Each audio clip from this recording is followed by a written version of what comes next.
Привет, я Роман Шабанов, и это новый выпуск шоу «Картридж на прокачку», в котором я реставрирую пиратские и просто потрепанные жизнью картриджи. Погнали!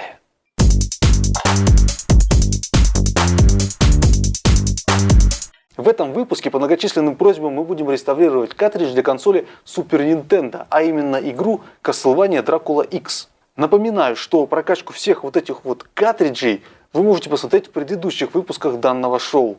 Будьте в курсе. Обычно для прокачки я использую пиратские картриджи. Но, как известно, пиратские картриджи для Super Nintendo у нас не продают. Хотя, конечно, сейчас это довольно странно, ведь там есть где развернуться. При этом лицензионное Castlevania на eBay стоит от 2000 до 130 тысяч рублей.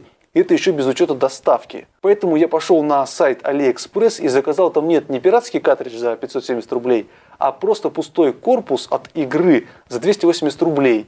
Напоминаю, что консоли Super Nintendo у меня нет, и поэтому мне в снэсовские игры просто не на чем играть. Полный комплект игры Dracula X состоит из 4 основных элементов.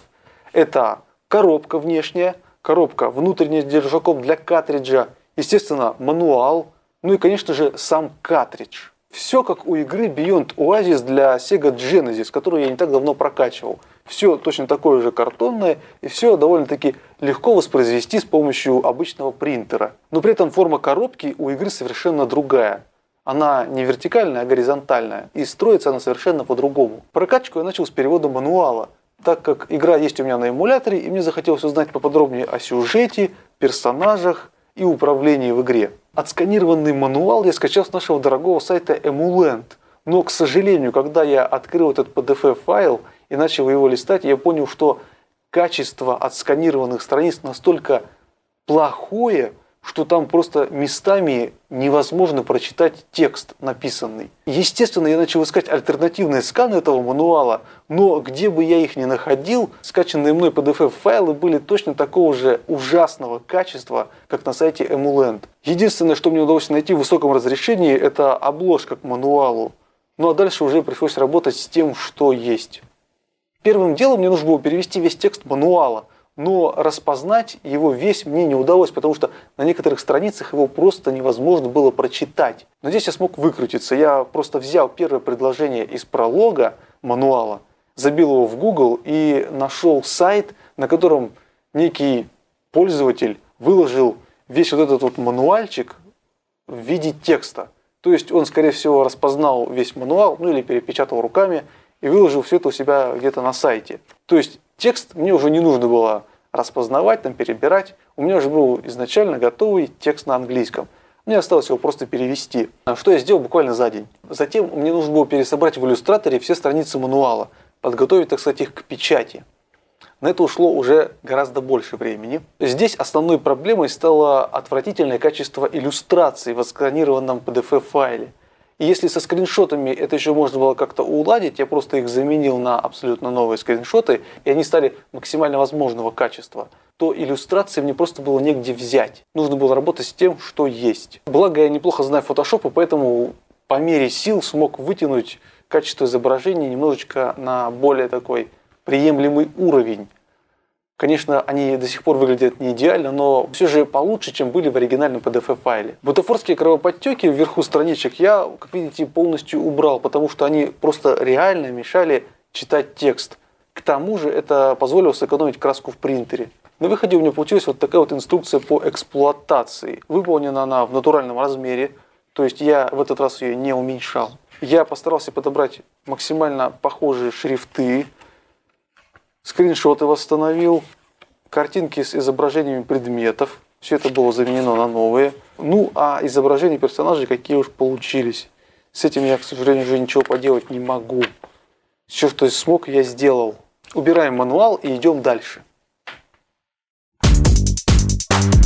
Закончив с мануалом, я взялся за создание внешней коробки к игре. За основу я взял скан обеих сторон коробки, найденный в интернете в очень хорошем качестве. Но просто так взять скан, подправить его в фотошопе и распечатать было бы неинтересно. Поэтому я полностью пересобрал его в иллюстраторе, заменив логотипы и простейшие изображения на векторные формы. Весь текст я, естественно, сделал текстом и перевел все описание игры на русский язык. То есть по итогу я вытянул сканы коробки до максимально возможного качества. Единственной проблемой здесь стало то, что коробка не влезала на лист А4, и мне пришлось, скрипя зубами, разрезать ее пополам и сделать на 2 листах. Это не очень хорошо, потому что получаются дополнительные проклейки с 2 сторон, которые впоследствии могут искривить саму коробку. Если там где-то криво-косо проклеить или вырезать, то коробку может немного повести. Но, как видите, у меня этого не произошло. Но, тем не менее, вот эти лишние проклейки, они мне не нравятся, и я не рекомендую вам так делать. Если есть возможность, то надо распечатывать на А3. К сожалению, в домашних условиях это сделать невозможно. И, наверное, какой-нибудь из коробок я все-таки попробую распечатать в типографии и посмотрю, сколько это выйдет по деньгам. Может быть, это не так дорого. Как видите, сама коробка получилась довольно-таки хорошей. Вот он описание игры. Здесь скриншоты. Они были хорошего качества, поэтому я не стал их заменять на новые. Это оригинальные скриншоты. Дракула. Как видите, здесь иллюстрация тоже довольно-таки хорошо получилась. Обновленный логотип Konami, обновленный логотип Super Nintendo, рейтинг игры. Все это заменено на новые картиночки, векторные, поэтому их качество очень хорошее. Не видно никаких размазанных пикселей, как это могло бы быть, если просто распечатать скан. Все я восстановил, все отреставрировал. С коробкой мы закончили с внешней. Далее я перешел к созданию внутренней коробки. Уберем ее вот сюда. Внутренняя коробка. Надо сказать, что игры для Super Nintendo поставлялись не только вот в таких внутренних коробках. Там еще и были коробки с ямочкой для картриджа посередине. То есть у меня на выбор было 2 формы. Либо такая, либо другая. Почему я взял именно вот эту? Потому что ее чертеж вот этой вот коробочки в развернутом виде все-таки влазит на лист А4. Но не на лист А4, на обычный, а на длинный А4. О котором я рассказывал в предыдущем выпуске о прокачке игры Beyond Oasis. Как его сделать, я тоже там рассказывал. Как распечатывать на таких длинных А4 на обычном принтере, я тоже там рассказал. Основной проблемой было единственное, конечно, разработать, не имея в руках вот такой коробочки, разработать ее чертеж. То есть пришлось, основываясь на фотографиях с eBay, как-то так на глазок рассчитать все вот это вот дело. Как видите, здесь форма довольно-таки интересная, то есть все рассчитано специально для картриджа. Здесь я применил некоторые хитрости, потому что все-таки полностью коробка не входила. Если делать у вот этой коробки по бокам, вот здесь, вот такие же закрывашки, как на обычной коробке, видите, вот такие, то она бы не вошла на лист А4, поэтому пришлось исхитриться. Просто проклеиваем скотчем, и все прекрасно держится. Позволило сэкономить лишние листы бумаги и избежать вот этих пресловутых проклеек лишних, которые здесь, как видите, довольно проблематично было бы сделать. Далее, вот эти вот держачки, которые у нас вот здесь вот есть, я их тоже проклеил обычным клеем, потому что картридж все-таки может туда-сюда кататься, и в конце концов вот эти стеночки вломить туда вовнутрь. Вообще в идеале, конечно, когда игра стоит на полке, она будет стоять вот так, и картридж будет опираться вот сюда, так что все вроде бы сделано правильно. Картридж должен стоять хорошо и верно, но если его начать, конечно, трясти, то лучше вот эти штуки закрепить. В принципе, их проклеивать не обязательно. Внутреннюю коробку я сделал. Теперь переходим к созданию картриджа. Оставим ее пока здесь. Картридж. Как видите, картридж получился очень хорошо. Как видите, это американская версия. Если вы знаете, то у японских и европейских картриджей вот эта наклейка сделана немного по-другому. Она здесь просто сплошная. А здесь она идет с загибом, как у Mega Drive. Здесь еще есть второй стикер, как обращаться с картриджем. Не очень важная информация. Но тем не менее его нужно сделать, чтобы картридж был более-менее каноничным. Естественно, картридж, как вы можете заметить, с AliExpress. Потому что здесь нет болтов. Ну и, собственно, платки тоже нет. Да, платы нет, это ужасно. На самом деле я уже жалею, что заказал пустой корпус. Но, тем не менее, когда-нибудь я закажу и настоящий картридж и вставлю сюда платку. Но пока что имеем, что имеем. В этот раз я решил максимально подробно рассказать о том, как правильно вырезать распечатанный стикер, как обклеить его пленкой для учебников, ну и задние, и передние, естественно, и как их правильно наклеивать на картридж, чтобы они были приклеены ровно и без всяких там кривых косых наклеек, как это бывает на пиратских картриджах, и чтобы они смотрелись, так сказать, как на лицензионных картриджах. Но, естественно, в этом видео я рассказывать этого не буду, так как там рассказ получился на 11 минут примерно, поэтому я сделал его как бы отдельным видеоуроком. Поэтому, если вам интересно посмотреть сам процесс наклейки вот этих вот стикеров на картридж, и вы хотите там у себя тоже пару картриджей прокачать, то обязательно посмотрите этот видеоурок. Я там максимально все подробно рассказал, показал. Рекомендую. Ссылочка будет где-нибудь здесь и также в описании к видео. Картридж мы убираем. Так, достаем нашу коробочку. У нас получился почти полный комплект с игрой мануал, 2 части коробки, картридж. И еще один важный момент. У меня остался от посылки вот такой пакетик. Как вы знаете, оригинальные картриджи внутри коробки лежали в пакетиках. Так вот, я возьму этот самый пакетик китайский и использую его тоже для этих целей. Так, нам теперь нужно собрать полноценный комплект игры Castlevania Dracula X. Первым делом кладем картридж в пакетик. Ну, наверное, я думаю, вот так мы это будем делать. Ну, пакетик довольно просторный, картридж в нем, так сказать, лежит хорошо, но он дополнительно защищен от пыли, это самое главное. Так, картридж кладем сюда. Теперь коробочка. Вставляем, как я уже говорил, в коробке картридж будет стоять вот так, внутри коробки. Поэтому мы его вот так вот кладем сюда. Загибаем пакетик. Исторический момент, пацаны, собираем полноценный комплект. Как видите, он довольно-таки хорошо здесь держится. Теперь нам нужно открыть коробку основную. Открываем, видите, она все тут легко открывается, никаких проблем. Засовываем туда, в эту коробку, картридж.